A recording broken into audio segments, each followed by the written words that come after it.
And we're back live coming to you on YouTube. Good morning, everyone. Hope you're having a wonderful day. It's Friday, May 13th, which is a little spooky. And there's actually been a death in the family. So perhaps it is it is apt that it is Friday the 13th, 2022. This week, the iMore show is, of course, talking about the death of iPod. We're going to pour one out for the homies and pay our respects to the MP3 player that changed the world, the iPod, which unfortunately Apple seems to have canned this week. We're going to talk a lot about that. Plus, we've got some Apple news and some rumors to discuss real quickly because this is the iMore show. I am your host, Luke Filipowicz, and I am joined today by three amazing people. As always, I have my co-hosts, Karen and Steven. Karen, how you doing? I'm doing well. How about you?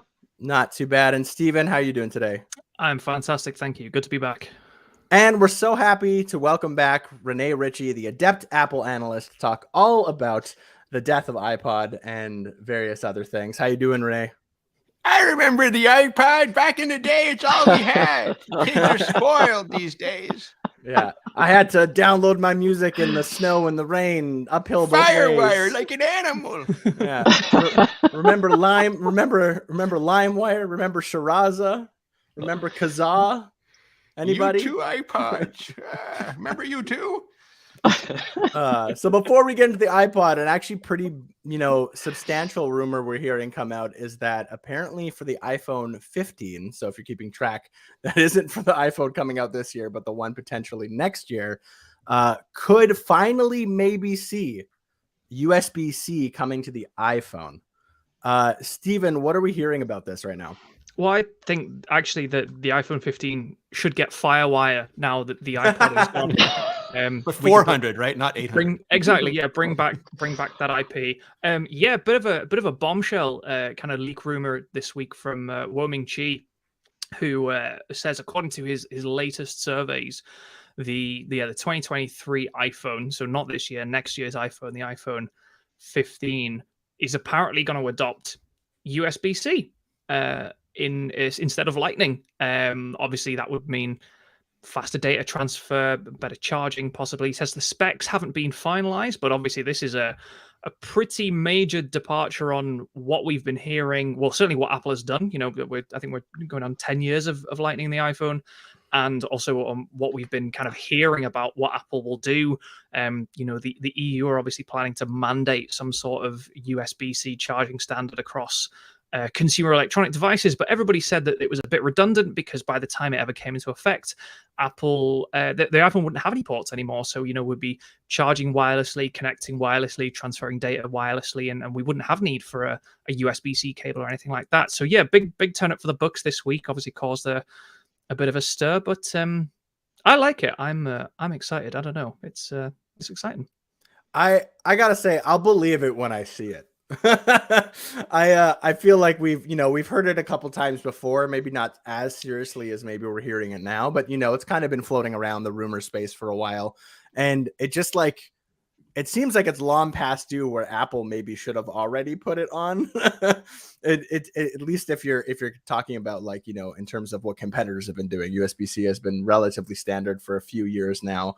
But yeah, I mean, I would welcome the change. Don't get me wrong. But I definitely thought that the iPhone would go completely portless before it would get rid of the lightning cable. What do you think, Renee? Are you excited about a USB-C iPhone? I mean, as much like anybody else, I really want John Prosser to keep losing body parts over this stuff. But I'm with you. I'm going to believe it when I see it. I just keep having these flashes of Ted Lasso, Roy just going, no, and slamming the door right in USB-C's face over and over again. Apple should have done it last year because they introduced ProRes and they made a new CPU that could handle it, a new storage controller that could record it, but they made no new IO controller to actually get it off. Yeah. So, I mean, that to me was a huge miss. It would be good to have it. Like you, I thought they were absolutely going to move wireless. Wireless is great for most people. Not good for pros. We need cables because wireless can have all sorts of idiosyncrasies, and that's fine in normal life, but not when you're trying to remove 60 gigs of ProRes off your phone. That's the last thing. Cautiously pessimistic. Wo-Ming Chi is famous because he's a you pessimistic about the leak, or are you pessimistic about Yes. USB-C? Is that you? Yes, because like Woming, what he does, he's a supply chain exfiltrator. So basically, he exchanges things from information from the supply chain, and oftentimes, like that's parts but not data. So like they can mistake one screen for one device for something else, and I'll believe it when Luke sees it. It makes sense Steven. though. So I've been thinking about this a little bit this week, and I think I'm going to write something up hopefully over the weekend about this. But the EU thing is interesting because, like I said, the EU is planning to mandate, USB-C ports on devices, including the phones. EU is like what, 3 people, 4 people? How many of you are there? Yeah, well, none in the UK anymore, unfortunately. But the thing about this is, I wonder, USB-C. I think, like Renee was saying, it's kind of always made sense from. Maybe it hasn't always made sense, but like from a technical standpoint, but wasn't always technically possible. Like when Lightning came to the iPhone, USB-C wasn't ready to go to phones. That's why Apple went with Lightning, and then once you've done it, once you've made such, you remember the uproar when we went 30 pin to Lightning, that you have to let a change like that breathe to kind of make it worthwhile. It's not something you can chop and change every 2, 3, 4, even 5 years. But I wonder if Apple now, from like an optics point of view, can turn around and say, hey, well, if the EU is going to make us do it, I guess we have to put a USB-C charger in. And if people do complain and say, what about my cables and my adapters and my Bose speakers or whatever, the Apple can sort of hands up and say, well, the EU made us do it. Like, we didn't want to do this. We wanted a portless iPhone. It's so old. It's like USB-C is like 7 years old now. It feels like at least they could do is make it USB like D or like E. Like the best enterprise was Enterprise E. At least give us USB E. Yeah, and it's such a mess. Like that's the problem. Like the reason Apple stuck with Lightning is that USB-C is a complete and utter mess. It's supposed to be a standard, but it's not, because you have 3 different kinds of speeds and 3 different kinds of charging capacities. Exactly. They're poorly labeled. Nobody knows what it is. I ended up buying super expensive Thunderbolt cables for everything just so that I would never have to worry about a cable being able to do something again. Did you get the spicy Apple ones, the $130? They weren't out yet. No, I got the Anchor ones, but they were not cheap. Yeah, I'll say, even just from a general standpoint, not even necessarily Apple related, but exactly what Renee says, USB-C can be very frustrating. Like, I understand that it is a more standard port, perhaps, than it's standard in that all the holes and all the cables are the same size and shape. But once you get past that, it can be. But yeah, I have multiple USB-C cables, USB-A to USB-C cables, USB-C to USB-C cables, and like, I have to always kind of remember and guess which ones actually transfer data and which ones don't. And dumb MacBook cables don't do data. Yeah, they're power delivery. It's so frustrating. Only power delivery. And so like, it's not universal as everyone likes to think. And it's not that I wouldn't welcome a USB-C iPhone, because I think that there would be a lot of benefits to that, especially for pro users who want to, you just want to use your switch charger. Yeah. But it is far from being a universal standard, and it is much older than I think people realize. Like Renee said, it's already 7 years old. It's not really that new, even though it kind of seems new, because it's only been like slowly going on consumer products, I guess, over the last few years. For iPhone users. Yeah, that too. But I mean, even things like, Bluetooth headphones and stuff like that, like, they slowly switched over to USB-C. Oh, you just made me wonder, does this mean like the Magic Mouse will have to go USB-C, or is that going to ride or die Lightning? Lightning on the bottom and USB-C on the top, so you have to charge it from both ends. You have to put it on the side. And the original Apple Pencil. Yeah, this is what I said, that the pill-shaped notch on the front of the iPhone 14 is actually the USB-C charger that we've all been begging for. I need that article now. And you plug it into the front so that you can't use your phone whilst it's being charged like nature intended, so that you don't screw up your battery. And I'm already seeing all the memes about like things sticking out of foreheads. Right? Yeah, the unicorn iPhone. We'll call it the unicorn iPhone. Yes. Ted Lasso, give him USB-C, and it's No, I would rate it. It's just because, like, purely for like all of like my mobile devices now, like it's all USB-C, and it's like whenever it's like, I need an iPhone charger. It's like we went on holiday a couple of weeks ago. It's like have to bring the watch charger, have to bring the iPad charger, have to bring the iPhone charger, and make sure that I've got USB-C at one end but Lightning at the other, and then this one is USB-C at like both ends. Good for and your guns. It's I have to say, changing the iPhone port again to the public is just going to blow their minds. I was on a plane last month, and I was talking to the random woman sitting next to me, and when I told her what I did, she proceeded to yell at me because Apple moved away from the 30-pin charger. She was still salty about that.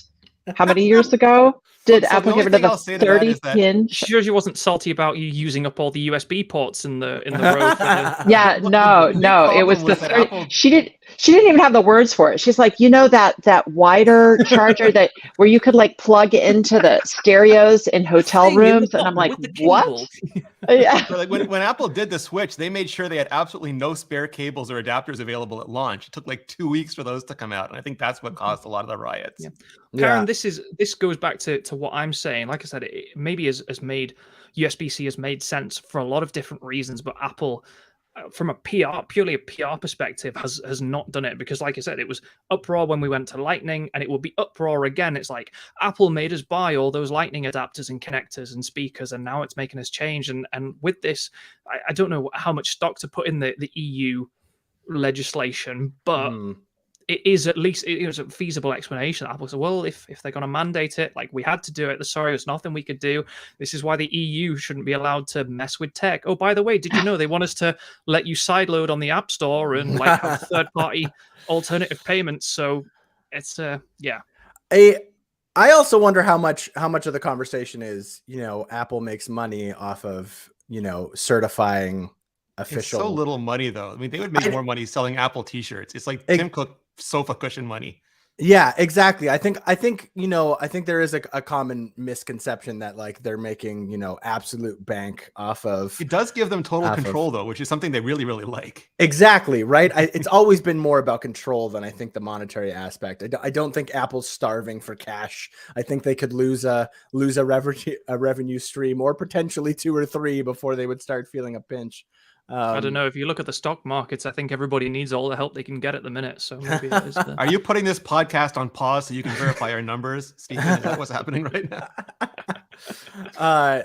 Yeah. So it'll be interesting. I'm curious. I am curious if and when they make the switch. Will they try and learn from the last time? Like, will we see an adapter? Will we see an adapter in the iPhone maybe again, like they did for the first 2 iPhones when they switched to not having a headphone jack? Like, will we see some stuff like that, or is Apple just like, nah, it's USB-C, enough people have cables? Oh, does the Pixel 6a have a headphone adapter? No, that happened. Yeah. We shall not speak its name. The headphone jack. Oh god, Stephen, you worked at the Apple Store around the same era that I did when they got rid of the headphone jack, and did you get yelled at daily about that? Because I did. It sounds kind of familiar. Yeah, I think I actually moved into the back of house section in the basement, just dealing with cardboard boxes because it was too much to bear, really. Yeah, I was front facing, right at the front of the store. So yeah, I got. Did they think you had a big box of headphone jacks that you'd taken off of their iPhones? Yes. It's so just Steven outside with a trench coat, being like, "You want a headphone jack?" Yeah, but it's the UK, so it's more like, do you want to buy some cables? Like, so you got to meet by the apples and pears, right? You got to meet by the apples and pears. Oh my 30 goodness. pin, not lightning, 30 pin. Yeah, it's I rate it. I would love to see a USB-C iPhone.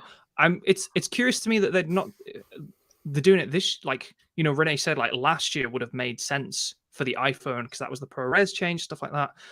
So to not do it then this year and to push it like out another year, like that is a longer time to let Lightning run its course and less time to let USB-C run its course if the future is indeed the portless iPhone that we've all been told about. But who knows? It's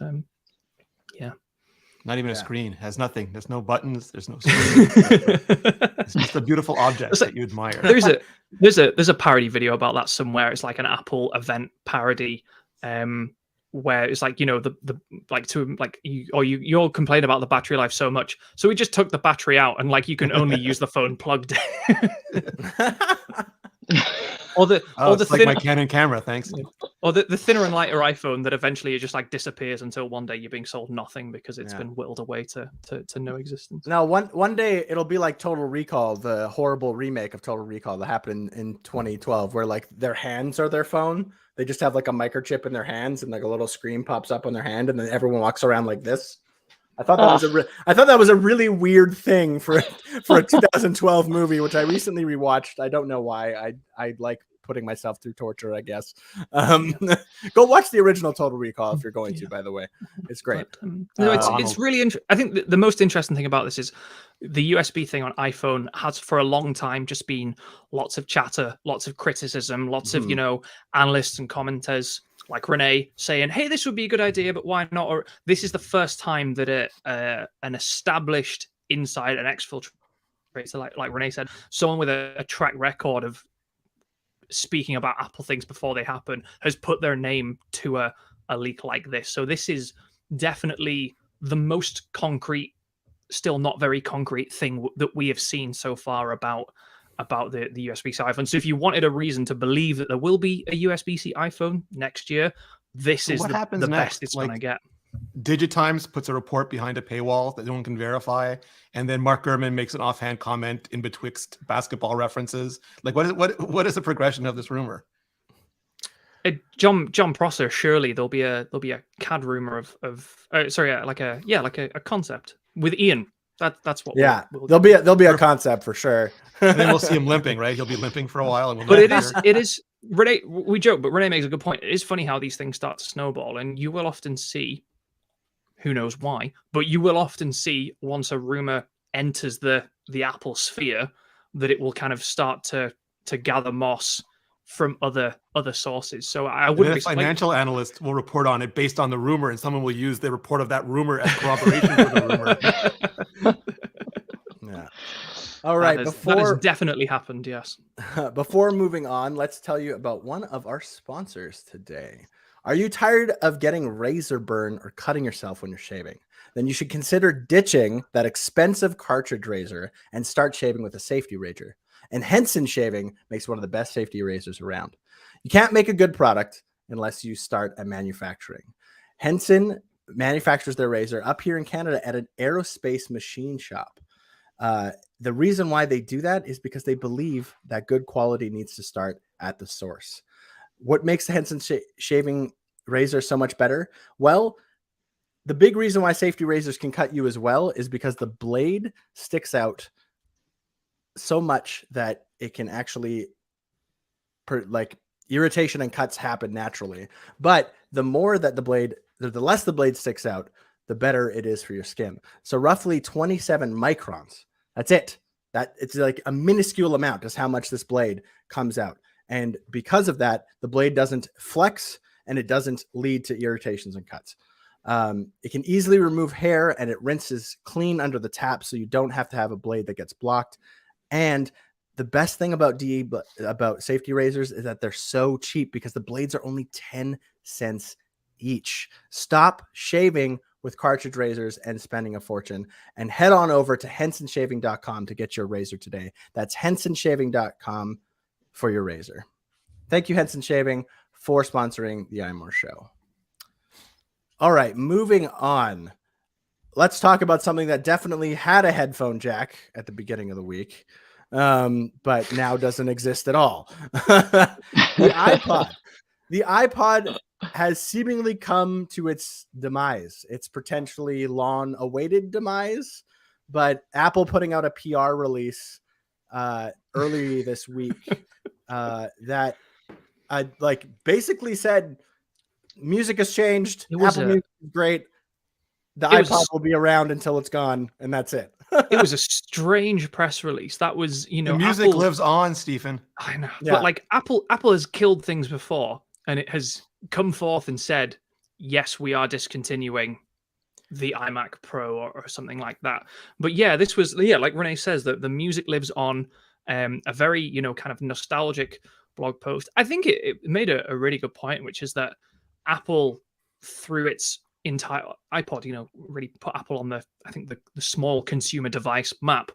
But every product that is made since then, the iPhone, the iPad, Apple Watch, they've all kind of superseded, and everything that was great about the iPod has been absorbed into those things. But I was reading the press release, furiously writing up the news for iMore, and I was like, I think Apple's discontinuing the iPod, but I'm not really sure what the point of the story is. We'll just put something out and see what happens. I saw Mark Gurman tweet, and he was like, I think Apple's killing the iPod. And it wasn't until I downloaded the press release images to put into the story from Apple's website, and the folder was called iPod.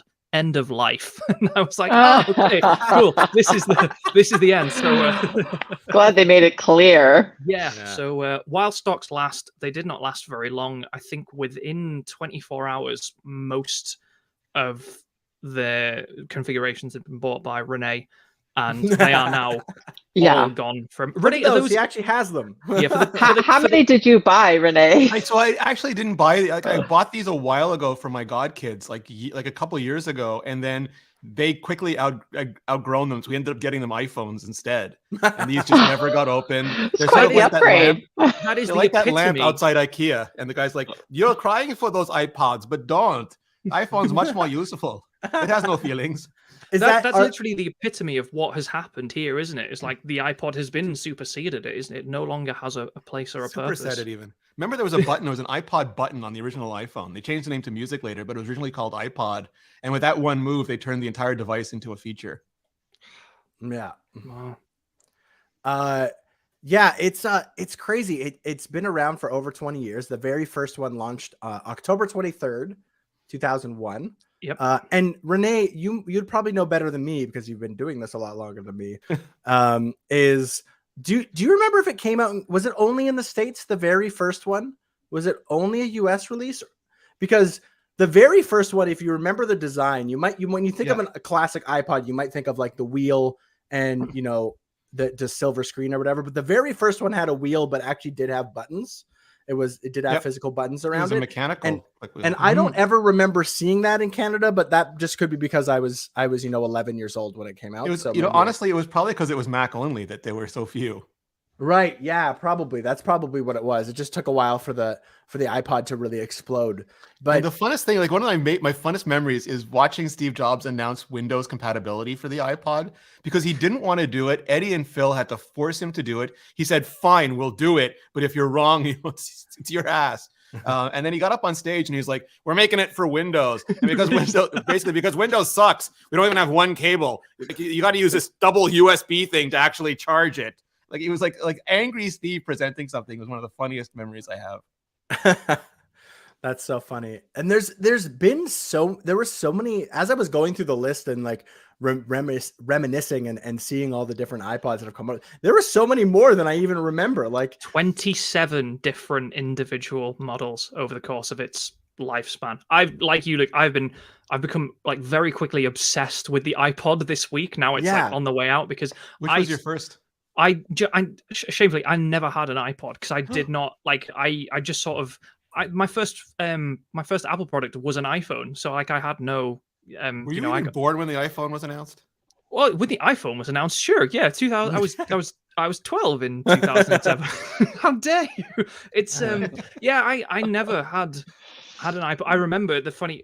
You guys won't get this reference if there are any British people watching. We have a shop in the UK called Argos where you can buy everything in Argos, but you can't see anything. When you go in, there's just a catalog.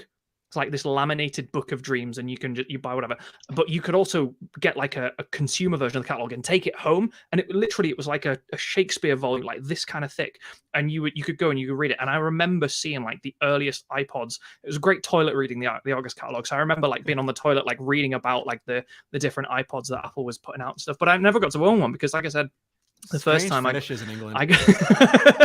first time I got into the Apple ecosystem was I had an iPhone 4, and even then the iPod was redundant in some ways but yeah, I'm looking back and thinking like, man, these are incredible in terms of just design. And Luke's too young to remember this, but we had their Canadian offshoot Consumer Distributing here for years, and we'd always look in the catalog for new Star Wars stuff and then go there and fill out the little forms and wait for it to come down the That's so funny.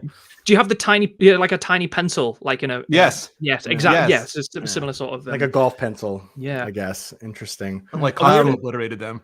My I was gonna say we put a really cool story out on iMore this week from Trip Mickle's new book After Steve, where he talks a little bit about the iPod. I don't know if you guys have caught this, just kind of like the early inceptions of it. One of the things that really surprised me was, so Johnny Ive obviously designed the iPod, but there were features from elsewhere. The Toshiba hard drive, that the 1,000 songs in your pocket, famously, that was sourced by someone else.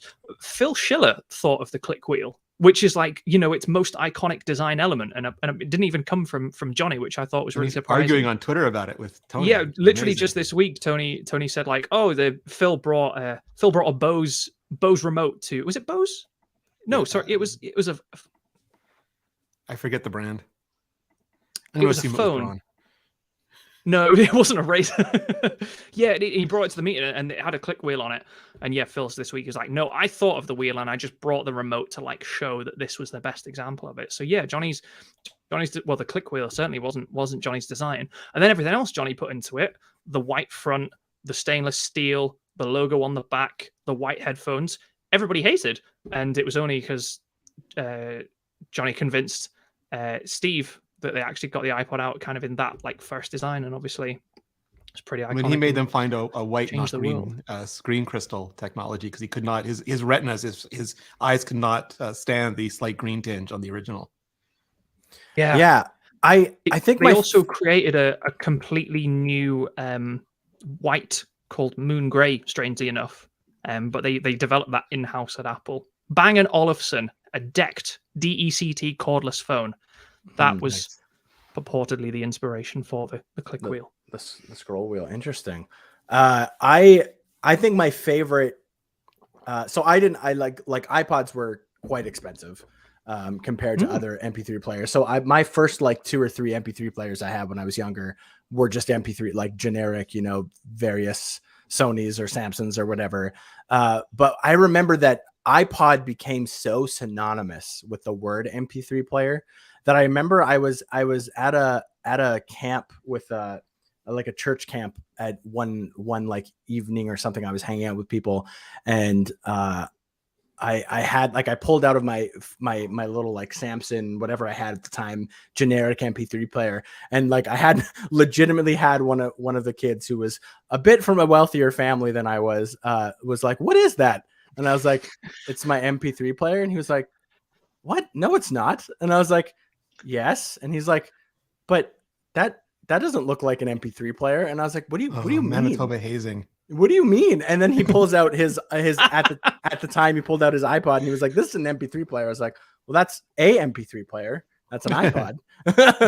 And he was like, oh, I thought they were the same. I thought they were all the same. Yeah, I was thing. more like you. Like I was very anti-Apple at that point. I was all in on Microsoft. I had like Xbox and gaming PCs and Windows laptops, and I had a Palm Jornada, and I had an HP Jornada and a bunch of Palms, and I was like, who needs that? And it took me like 30 minutes to get like one song onto it in any way, shape, or form. And then later on, I got an iPod, and I'm like, oh, this works.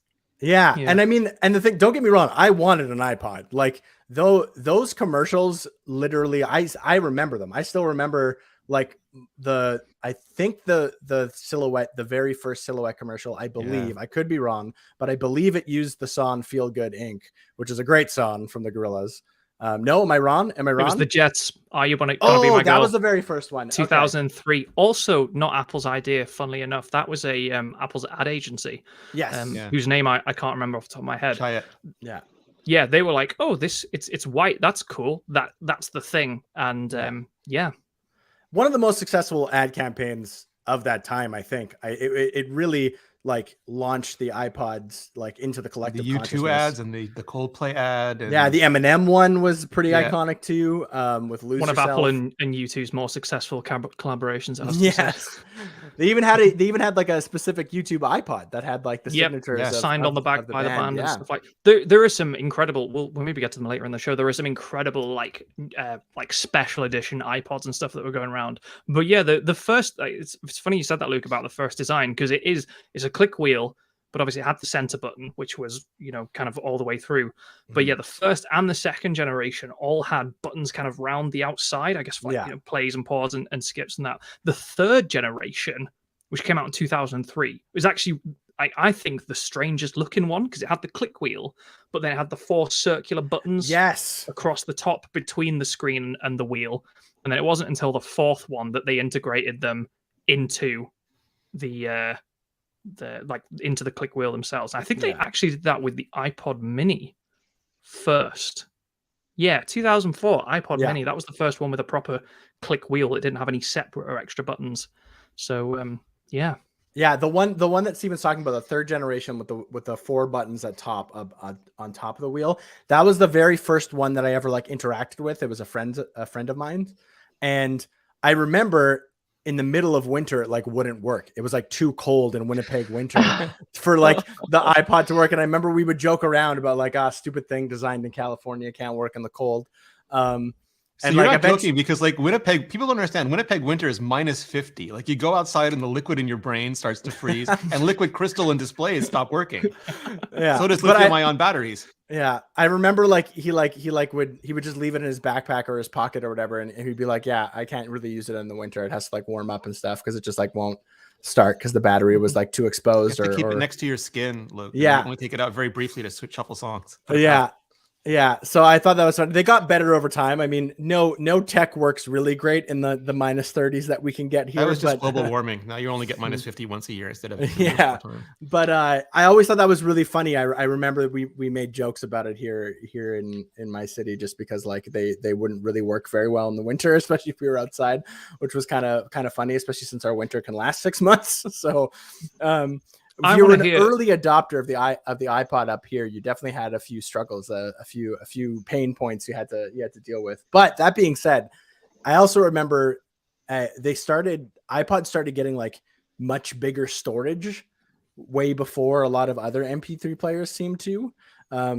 They seem to be a bit of ahead of the curve on that, at least from my recollection. I could be wrong. It's not like I tried every MP3 player out there, but I remember like I got like I think it was like right before I got my first iPod, my MP3 player I got before that. I got like, what did I get at the time? I think it was like, was it a gig? It might've been at like 1 gig. And that was like pretty expensive and like the top of that like specific line. And here my friends were over here with like several gigs already on their iPod. And I remember being like, there's just so much music. Yeah. It's just so much music you can have on 5 gig. It never went before. Well, sorry, no, the 4 gig, the iPod Mini.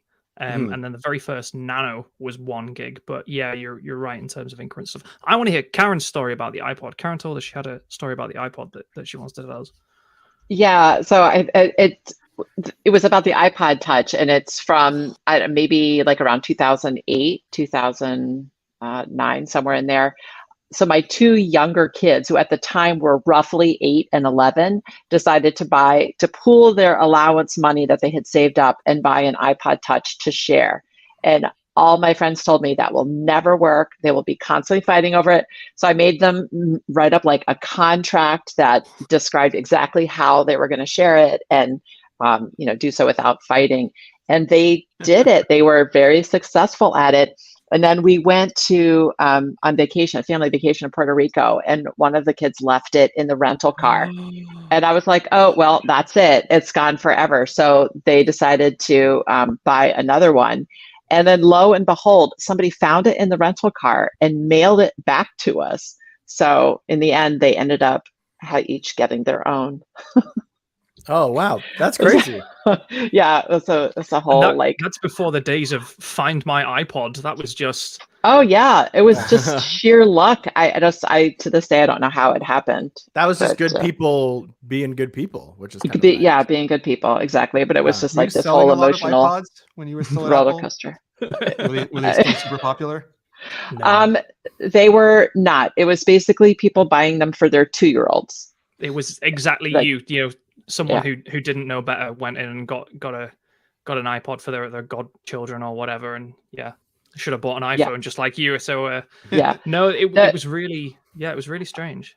Although I will say my son-in-law, actually, when he was in high school, he didn't have the he didn't quite have the allowance set up for an iPhone. So he had like a flip phone or whatever came free at the time.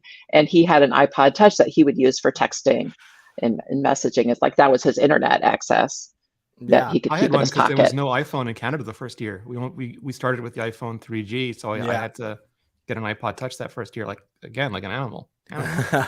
Before So- we Go on, Luke. continue, we'll have Karen talk to us about another sponsor. Yes. Have you ever hit a technical snafu shopping online? Has filling out a payment field given you a headache? Has a mobile banking app even been down when you wanted to use it? Capital One believes everyone deserves better banking. This means easier access to their money and more security. That's why Capital One is investing in machine learning. Machine learning allows Capital One to do things like fight fraud with random forests. Models quickly detect suspicious activity and make it faster to alert federal investigators. Identify how mobile app outages happen with causal models.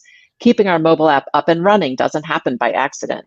Anomaly detection and incident response help determine why app outages happen so engineers can quickly remedy them. Speed up online shopping with machine learning at the edge. Make shopping with virtual card numbers smoother and more secure. This technology is based on logistic regression models and running inference in the browser. It identifies payment fields, which helps makes using virtual card numbers easier and faster. The potential of machine learning is so big. See how Capital One is using machine learning to create the future of banking. Search machine learning at Capital One. Capital One, what's in your wallet? Thank you, Karen, and thank you, Capital One, for sponsoring the iMore show. Did you have like a favorite iPod? I don't know if any of you had like multiple editions. Like I ended up over the lifespan of iPod having about, I think, like 3 or 4 different iPods. Can you love hate one? Does that count? Like I hated the buttonless iPod because it looked so cool. It was like a little chiclet, and I could wear it as like a tie clip, or I could wear it anywhere. But it was so hard to use. You're talking about the Nano, right? No, the shuffle, the buttonless shuffle. Oh, the The button shuffle. shuffle. Oh, Yeah. Like it was gorgeous, but you couldn't use it. Right. So I That's loved the it. little So I- stainless steel number. Yeah, 2009 that came out. It was I actually have a kind of a funny story about that too. My mom is an avid swimmer, and she bought this waterproof enclosure for her iPod Shuffle, and Oh, boy. she would use that when she was swimming to listen to music, and she used that for years, until all the technology broke down. Like she was so upset when it all finally died because that was her way of listening to music while she swam. Yeah, I had a few different versions, but the one that, for whatever reason, and I think it's just because it was cute, the one that I loved the most was the clip-on iPod Nano, the one that had the little touch screen, and its little home screen had 4 little icons that it could have on it. Do you mean the Apple Watch Series 0? Is that what you're talking about? Yeah. Here's -1. Yeah, this serious -1. Yeah, it was funny though because they didn't. I don't remember if Apple sold one specifically, but there were definitely third-party like wrist straps. Oh no, Apple did. For them. Apple they? did Okay, sell see, I can straps for them. remember. Yeah. Okay. I just loved clipping that thing onto like my jacket or my lapel or whatever, and just like having it around and always kind of being able to have my music with me. And I don't know why I specifically loved that one so much because it was also kind of small to use, but with the touchscreen, it was a bit better. Than I think that was the Shuffle. coolest one because it was the most unique product, actually. Yeah, like that. I think that's the other reason why I really liked it. It's just like it looked different than like everything else, including all the other iPods that were out at the time. Although what was funny is that it still had the 30-pin connector, which pretty much took up almost the entire bottom. The whole thing, So if you ever, I had a little alarm clock stand that had like a 30-pin connector. You know, when I was younger, and I used to put it on there, and it was like this big alarm clock with this like big old 30-pin connector, and then this tiny little box that would sit on top of it, which I always thought looked kind of really, really funny. It kind of looked like a little robot with like this tiny little head. So I put it to a vote on iMore's Twitter, and the original was the most popular. I mean, I only gave 4 choices, but the original was the most popular at 39%, which surprised me a little bit. iPod Shuffle at 7%, iPod Nano at 24%, and iPod Touch at 30%. And I'm guessing, I mean, the iPod Touch obviously was the best. I mean, in terms of what it can do, but I think by the time the iPod Touch came out, we already had the iPhone, or it was around the same time, so it wasn't so exciting at that point. It's got to be I think the first generation, the classic. Just like when you look at that in that Apple press release they put out this week, they had like a newly redone shot of the original iPod, and it just looks like, I think it looks absolutely incredible. And the other one I really like is the first gen Nano.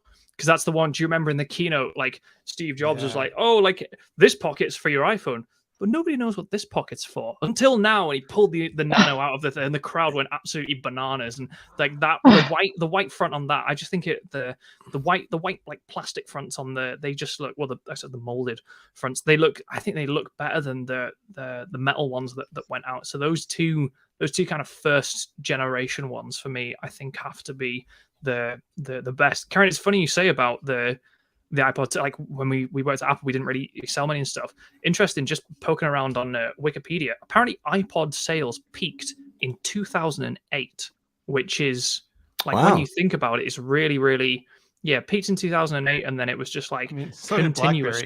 Yeah, which is mad when you think about it. Like considering how long. There's another, what is it, 2022? So that's another 14 years of gentle descent into obscurity that the iPod has enjoyed there, which is really quite something. But 2008, so only 1 year after the iPhone, the iPod sales started to decline. Yeah, I also remember my mom ended up getting one of the very or I believe the first generation iPod Shuffle, which came out in about 2005. And she didn't want to, like, at the time, she didn't want to like let us kids know that she had gotten an iPod, because we were like begging for them and we weren't getting them or whatever. And so she just like never told us and tried to hide it. And one day she accidentally left it like on the TV table or whatever in the living room. But I thought it was a remote. I saw it and I thought it was a remote, and I never thought like twice of it. And it still was like months and months before I found out my mom had an iPod, which I thought was really, really funny. And apparently she told me she had a conversation with my dad that evening when she realized she had left it on the table. And she was like, "Oh no, how did the kids do or anything?" And my dad was like, I haven't heard anything. I don't think they noticed." And they're like, "Did they not come into the living room? Did they not watch their cartoons this afternoon?" And he was like, "No, they did." Which I always thought was really, really funny. That was another kind of like that very first generation iPod Shuffle was also like a bit of a weird design, a little bit. Looks like a USB memory stick, really, doesn't it?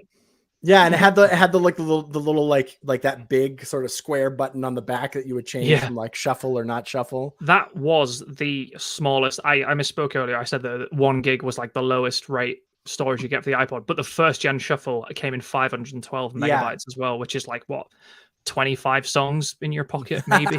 It's actually a lot more than that, but it's crazy to think that, like, it depends, I guess, on your LimeWire bit rate, really, doesn't it? But I remember you guys are laughing about 25 songs, but the last actual standalone personal music player that I bought was the Sony Walkman, which held, nice, if you were lucky, I don't know, like maybe a dozen songs that you had to record yourself or buy already recorded on. Yeah, Sony's a worth. I just put a link in the chat that there was a reference in the book that Karl Lagerfeld, I think it was, had like hundreds and hundreds of iPods, and Benedict Evans found a picture of them, and there's literally like hundreds of different colored iPods, all with different stickers and writing on it, so he could have every bit of music he ever wanted available instantly all the time. And oh my goodness, it's really so extra.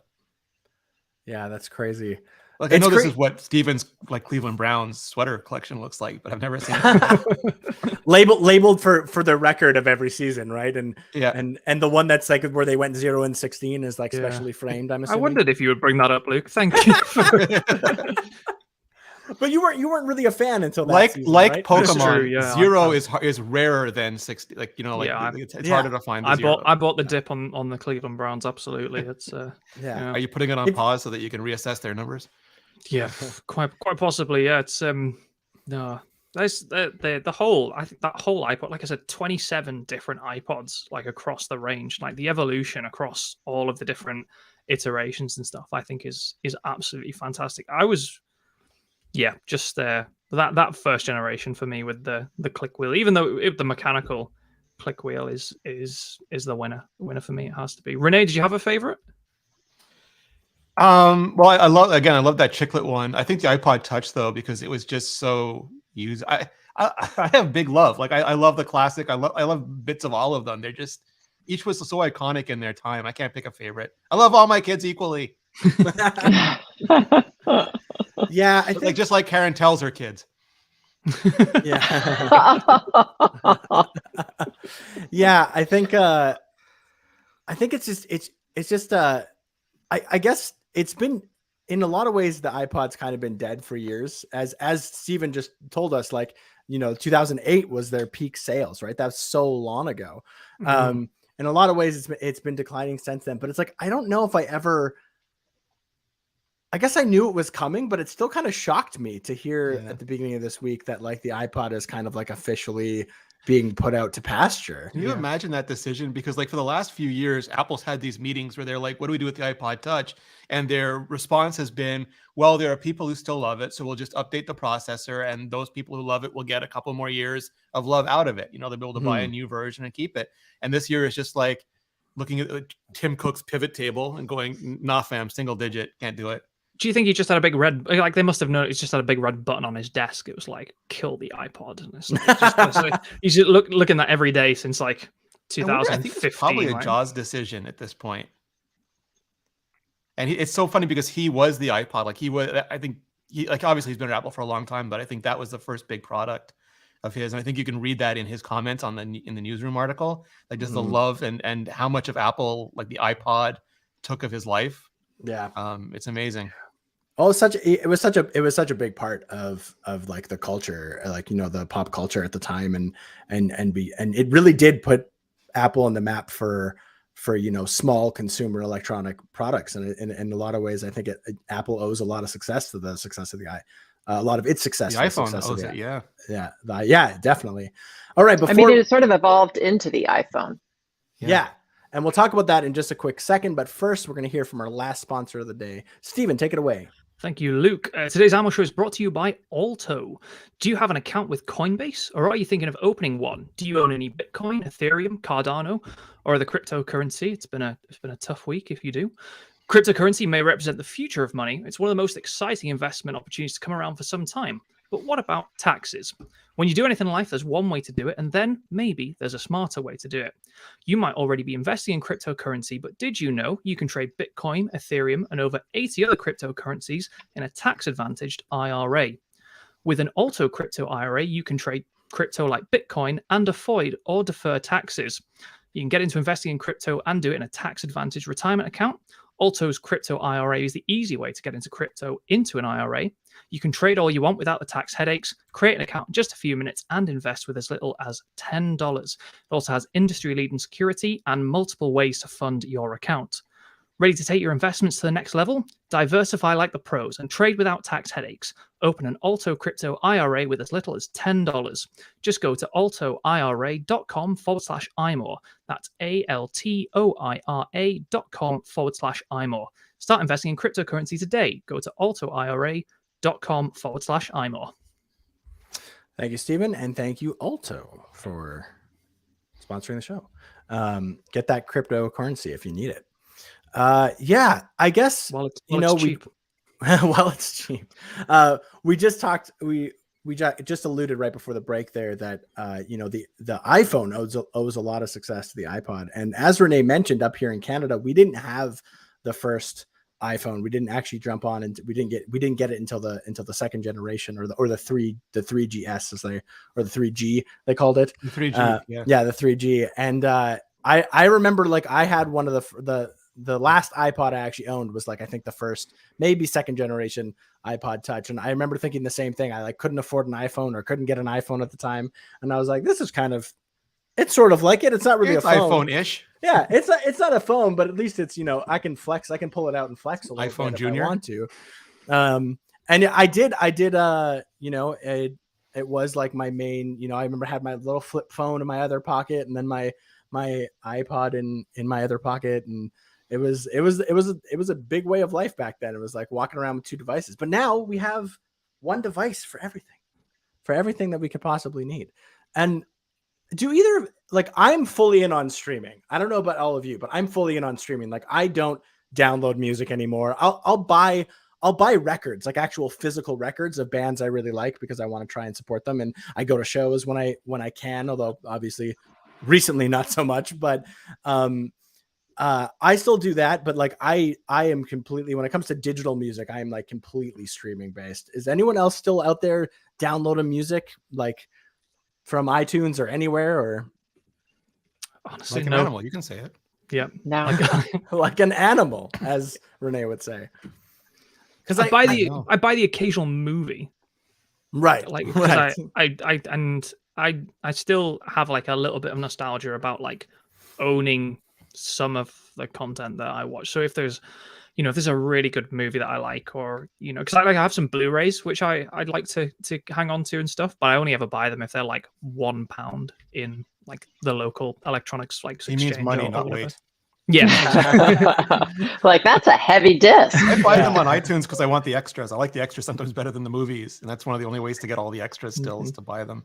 Yeah. Fair. I haven't bought any music or digital content in a very Certainly- long time. certainly I'm not all music, streaming. no. I'm Yeah. all in on streaming. I know, and I am curious. I don't know necessarily. I don't know. I don't think that they're necessarily out there using iPod touches, because you can do it on your phone just as easily. But like, I do know people who are very into music and very into curating their digital libraries, and like actually having owning the copies and things, and still kind of like hard download songs and upload them into Apple Music or their preferred music player or what have you. And it's like, I feel like that used to be such a big part of enjoying music in a lot of ways. Was kind of like, I remember like spending, it sounds crazy, but like spending hours switching out the songs that were on my MP3 players, whether that was iPods or whatever, and like curating what I wanted to listen to for a couple of weeks until I switched it up. And like a bit of that it's kind of sad to think that those times are kind of gone. Like I can just load up an app and search for literally any song pretty much in existence, or any album in existence, and just play it immediately, which is There are still crazy. iPods out there if you'd like to get back in on the nostalgia. Well, okay, that's what I was wondering. Like, I'm assuming it seems like most of them have sold out from Apple now, but if I want to test out the secondary market, what can I do, Stephen? It sounds like there's some eBay listings I should check out. What a segue that was. We I pitched a little game, a little guessing game, just to round out the show here. If you're watching live, feel free to participate in the comments, but you're going to have to be fast. Obviously, iPod discontinued. If you've been sitting on one, collectors or still sealed or whatever, it's probably worth quite a lot of money. So I did some digging on eBay. I found some listing. Yeah, look, Renee. Yeah. This is a worth- market research for Renee right now. And They're these worth play more than- vinyl. These They're play worth more vinyl. than Everybody. worth more than Bitcoin now. So I found some listings. Some of these have been sold. I'll tell you when they have, and I'm going to describe the listing to you. And now you can work as a team or you can compete against each other. I want you to guess how much you think these iPods sold for. So the first one has sold. It sold today, actually, like 2 hours ago, and it's an iPod Nano. It's the first gen, the one I like, 2 gigabytes in white. Now it's tested, it's working, but it's not boxed collectors. This is a real lowball to start us off. Not Where are we mint in going? box. Yeah. Okay. Oh man. Are you asking for American prices or quid? Yes, American dollars only, please. American dollars only. $25. Ooh, okay. Luke, I'm gonna go more. I'm gonna say 60. $60. Karen, I was thinking like 50. 50. Renee wins $22 plus Ah, dang. $5 shipping, so he's very close with 25. No, I went over. Prices right. None of us win. Bum, bum, ba-bum, bam. Right, here's a fun one. It's pretty close. 4 Apple iPod socks, 3 of which have never been used. $1 million. I'm going for $1 million. I said it was I would- close. Luke, I'll go with. I'll say 30. interesting. Karen, 10. 10. Renee, did you give me a price? You said $1 million. I have to take your I first mean, answer. they're iPod socks. They're priceless. I Exactly. don't make those anymore. But And they're mint. You said 3 of them are mint in box, right? the green sock has a small mark on the top of it, but the other 3 are in new condition. Hmm. The green is the $1 million. most valuable, in my opinion. Luke, you would have won them. That's $29 for Woo, 4 iPod it's a socks, steal. only one of which have been used. Deal. That is Right. a steal. New inbox blue iPod Shuffle, 4th generation. So this is after the little stainless steel number, 2 gigabytes. This was bought yesterday. This was sold. Renee, $33. Luke, New in box? New in box. 45. Karen. I'm going to say 50. And she wins with $55. Literally Ah, yesterday, dang. that's for a new in-box iPod Shuffle. And it's only 2 gig, but that's pretty impressive. Speaking of new in-box, and we talked about this model too, this is a first generation iPod Shuffle. So this is the memory stick, the white one, and it's only the 512 megabyte version. This sold yesterday for how much? Karen, I'm going to come to you first. 25. 25. I should have told you, so you can revise your offer. We are generally going in ascending order, so each one will be worth a bit more than the last. So would you like to revise your offer? Then yes, I would. I'll say 60. 60. Luke? Yeah, I was gonna say this might push 80. I'm gonna say 80. Oh, $80. Renee, any advance on 80? Yes. No, I'm going to put this on pause as I reevaluate the statistics you're giving us. And I'm going to keep making that joke throughout the entire show. $103.67. $103 would not have got you the iPod, but it is the closest guess. $125. But I didn't go over. Seriously? Exactly. Yeah, $125. That new in box, an iPod Shuffle, but it's a 512 memory stick 512 megabyte memory stick that only holds You're paying holds for the music. nostalgia So at that point. This is like you nerd are. bait That's getting into. the first of our kind of collectors-y ones, and we're only going to get more. Like Christina New Warren is bidding on these. Factory sealed iPod Nano, 3rd generation in silver, 8 gigabytes. And again, this is a sold listing. This was bought yesterday, and so the 3rd generation iPod Nano is the square one. It's the rectangular one. The fat classic, as we used to call it. I'll start this one. Okay, I'm gonna say 140. $140. Renee. 175. 175. Karen. Is this the one with the little tiny touch screen? It has a click wheel and it has a screen. Yeah. Gosh, I'm gonna say 160. What did Renee say? 175. 175. Karen wins by $1. Oh, it was 167. I hope I got that maths right. Yeah, so Karen was $7 off. She overbid me by $1. Renee was $8 off. Yeah, absolutely. dang. Moving on. Right, we're going to start to get a little sillier now. This is a new sealed iPod Classic, 4th generation. It's got a very funky orange box I could see from the listing. 20 gigabytes. So what's that? That's 4,000 songs. Sealed as though it's not been opened, or sealed as in the music artist? It's like, no, it's just Seal's greatest hits on it. Yeah, already preloaded. The Karl Lagerfeld Seal iPod. Would that put the price up or down, do you think? Oh, definitely. Yeah. This is it, right? So this is a fairly substantial increase. Karen, I'll come to you first. And bear in mind, this is what this sold for on April 14th. Which model did you say it was? 4th generation Classic. Oh, 20, okay. 20 gigabytes. I'm going to say 200. 200. Luke. Yeah, I was going to say 225. 225. Renee. 226. I'm playing the Karen game. All right. $650. Come on. Snap. And those are Yankee greenbacks. Exactly. Yeah. So we're my gosh. We're starting to get into real collector's edition territory here. Yeah, it's that's got to be the seal tax, right? Okay. I bet no, Stephen Hackett bid that thing up. This one has not been sold. This is a current listing. It has. Is it your listing? No, it's not. 35 watches. Isn't that? Now we've already done one of these. This is the iPod Shuffle 1st generation, sealed, brand new, never been opened. It's the memory stick. It's in its green box, a very fetching green box, I might add. We are talking orders of magnitude now on the previous listing. Yeah, we're going. Yeah. Bearing in mind that this person may well not receive this bid for this iPod. Luke. I mean, I guess I'll go crazy and I'll say 1350. 1350. Wow. Yeah. Cute. Karen. Oh boy. I'm going to say 800. $800. Also cute. Renee. Oh. I'm gonna say 1,200, just because I think that you're starting to get silly with us at this point. $1,200, but Yes. I'm getting silly. Okay, this iPod 1st generation, sealed, brand new, Shuffle. It doesn't say which storage model it is. That might have been important. It's the 512.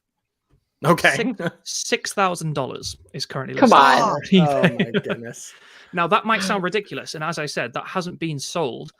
But here is a sold listing for the Mac Daddy, in my opinion, sealed iPod Classic first generation, 5 GB, Oh, fresh, like from Steve Jobs' desk, basically. This is. wait, And the this- original. The original, the very Yeah. first. Oh gosh. M8513LL/A, if you really want to know the part number. And you said this was sold. This was bought on Wow. April the 23rd. Now, bear in mind the 512 megabyte iPod Shuffle was asking for $6,000. Renee, where are you headed? The price of a small Fiat in Glasgow. Yeah. Did you say Field or Fiat? Fiat. Fiat. Yeah, you might be close with the car. What do you want to quantify that for me? I'll say 18,000. $18,000, Luke. Oh boy. Don't you 18,001 me, Luke? I won't. I'll say 21,250. 21,000. Karen? I mean, I'm gonna say 10. 10. Renee, what was yours? 17,000, I think. Or Renee 18,000. wins. Renee's closest. It was $14,995. And like I said, that was the previous one might be a bit silly. That was a sold one. And that was it was sold. It was sold before the iPod was So a even dead. mid-sized Fiat in Scotland. They probably could have got double if they'd waited until the press release this week. So I'm sure, yeah, whoever sold that is feeling right. That's Again, crazy. we'll get sillier. Sealed iPod Nano. It just says generation, but it's the green one. The one with the where all the colors and the colors like run down the advert. 8 gigabytes. And this is not sold. This is an asking price listed. And it's sillier? Yes. Oh my goodness. Okay, this time I'll say In fact, before you do that, and just to short circuit things, I actually have 2 listings that are the same price. So I'll let you. So I've got this 8 gigabyte iPod Nano, and I've got a 2001 iPod 5 gig first generation factory sealed. The listing that we just discussed that had sold for 15,000. One of these is now sitting on eBay waiting to be bought, along with this iPod Nano in green, and they're both the same price, give or take $1. Sorry, 1 cent. Have I? Yeah, 1 cent. I'm not losing my mind. 1 cent between them. okay. Both of them. Luke? I'll stick with my 21,000 that I had last time. I got to be right at some point. Karen? I'm gonna say $19,999.99. Renee? I'm going to say the equivalent price for a YouTuber's Mac Pro that they don't need, but they want to do that flex in the set decor. So 64,000. Oh, I was going to say if you'd gone for a slightly different config, you would have been right. Who was closest to 30? Karen. Me, I guess. Karen went. Oh, it was Luke. Luke No, I was, think it was by Luke. 1 cent. Yeah. Yeah. So the sealed 5 gigabyte is the first generation is $29,999,999, and the green iPod Nano is $30,000 listed currently. So you're which is saying just Jaws' absurd. office is worth a couple $1 million in iPod models right now? Pretty much. Yeah. I'll do you 2 more, and then I think we probably need to end the show. And I saw one of these sell at an auction for, I'll give you a clue, $25,000 recently. This is first generation 5 gig sealed, the very first model, but it's in the Bob Marley box. Oh, Do you remember the Bob Marley special edition? yeah. And that is sealed, and it looks to be in pretty excellent condition. 3 little bids. Luke first. Oh man. Okay, that one I'm gonna say 25,000. We can start pushing the boat out a little bit here, people. It's Karen. I'm gonna say 50. 50. Renee. 75. Karen wins $44,995. That is currently sitting on eBay. And the final And it has listing. bids. It has bids. It has been. Are you? Does it have bids? Because if it I has don't think- bids, it's gonna get. It does.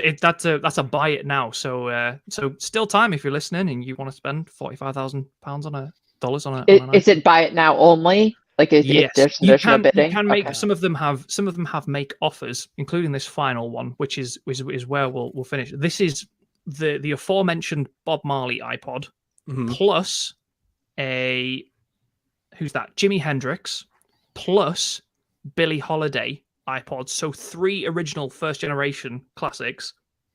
Are they new in box? In box, new, and a John Lennon iPod, and a second generation iPod, and a third generation iPod, and a first generation iPod, and some nice paraphernalia in this whole. Come on, I mean that's obviously going to be 6 figures.